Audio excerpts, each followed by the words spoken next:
Assalamualaikum warahmatullahi wabarakatuh. Saya Lalu Oki Saktianhong, NIM F1B 19079 dari kelompok 13 akan menjelaskan tugas muatan video simulasi pengukuran energi listrik satu fasa.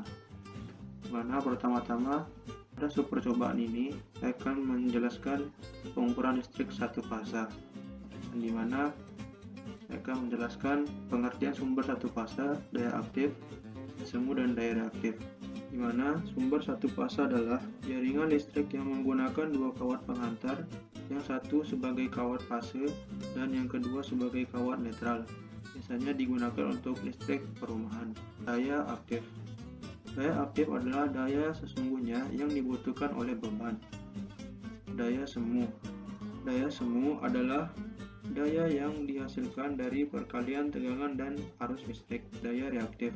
Daya reaktif adalah daya yang dibutuhkan untuk pembentukan medan magnet atau daya yang ditimbulkan oleh beban yang bersifat induktif. Saya akan menjelaskan alat ukur kWh meter satu fasa secara umum. Alat ukur kWh meter satu fasa adalah alat ukur yang dimana arus bolak-balik adalah suatu tegangan sesaat yang kemudian menghasilkan arus sesaat, dimana cos P atau faktor daya adalah beda sudut fasa antara tegangan dan arus. Selanjutnya menjelaskan alat ukur ampere meter dan voltmeter serta dengan cara penggunaannya. Alat ukur ampere meter. Alat ukur ampere meter adalah alat yang digunakan untuk mengukur kuat arus suatu rangkaian AC maupun DC. Di mana cara penggunaan ampere meter ini adalah: pertama, menyambungkan ampere meter dengan konduktor. Kedua, alat ampere meter ini arus listrik dan diperhatikan jarum yang menunjukkan angka. 3. Pahami karakteristik ampere meter untuk memperoleh besaran arus listrik. 4. Jika sudah terlihat, kemudian hitung besar kuat arus dengan memberikan angka tunjuk serta angka skala maksimum. Kedua, voltmeter serta cara penggunaannya. Voltmeter adalah alat ukur yang digunakan untuk mengukur tegangan listrik pada suatu rangkaian listrik. Cara penggunaannya adalah: pertama, hubungkan voltmeter secara paralel. Kedua, sesuaikan rangkaian arus yang searah dengan pemasangan kutub-kutub voltmeter. Ketiga, pastikan bahwa kedua kutub memiliki potensial yang berbeda.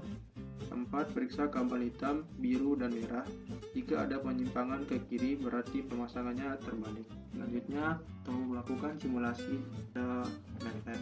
Selanjutnya, saya akan menjelaskan tentang simulasi pada MATLAB, di mana di sini sesuai dengan perintah. Di sini kita akan memberi masing-masing nilai untuk dimana kita akan memberikan nilai pada daya aktif dan induktif seperti berikut.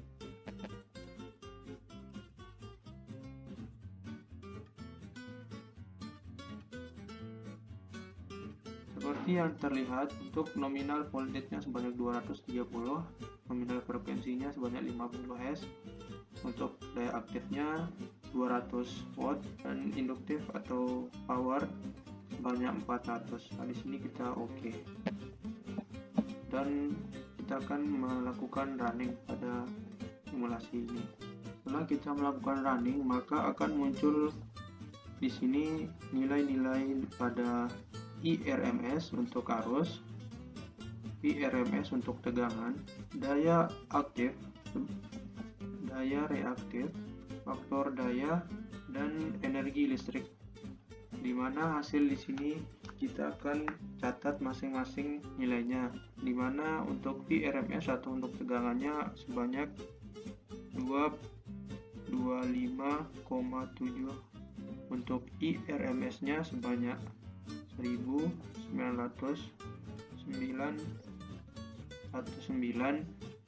ampere, dan untuk daya aktifnya sebanyak 192,7 watt, daya reaktifnya sebanyak 385,4, faktor daya sebanyak 0,4472, dan energinya sebanyak 19,27. Kemudian di sini kita akan melakukan analisis pada gelombang tegangan dan arus.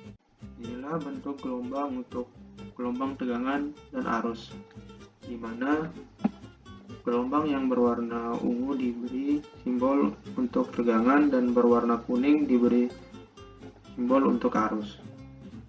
Di mana pada gelombang ini beban yang di sini bersifat induktif.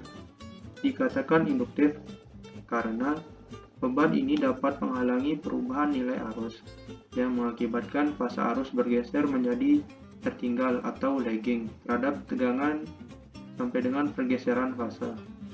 Hal ini disebabkan oleh energi yang tersimpan berupa medan magnetis. Beban pada gelombang ini menyerap daya aktif dan daya reaktif, di mana tegangan yang berwarna ungu mengalami kenaikan terlebih dahulu dibandingkan dengan gelombang warna kuning yang diberi simbol untuk arus. Dan di sini terlihat gelombang berwarna kuning atau gelombang arus akan mulai naik apabila gelombang pada simbol tegangan mulai turun. Atau dapat pula dikatakan bahwa arus ini mengalami lagging terhadap tegangan, di mana pada akhir penjelasan simulasi ini kita akan mengetahui hubungan beban terhadap daya aktif dan daya reaktif, hubungan beban terhadap arus, dan hubungan beban terhadap faktor daya atau cos P. Di mana saya akan menjelaskan pertama adalah hubungan beban terhadap daya aktif dan daya reaktif. Di mana apabila beban tersebut menyerap daya aktif, maka beban tersebut akan bersifat resistif. Dan bila beban menyerap daya reaktif, maka beban tersebut akan bersifat induktif atau kapasitif. Kedua, hubungan beban terhadap arus, di mana bila beban yang diberi berjumlah banyak, maka arus yang dihasilkan juga akan semakin banyak. Jadi hubungan beban terhadap arus adalah jumlah arus akan semakin banyak bila banyak beban yang diberi juga semakin banyak. Ketiga, hubungan beban terhadap faktor daya, di mana bila beban pada rangkaian mengonsumsi daya aktif, maka faktor daya yang dihasilkan akan sama dengan 1. Ya, untuk penjelasan video pengukuran energi listrik satu fase. Assalamualaikum warahmatullahi wabarakatuh.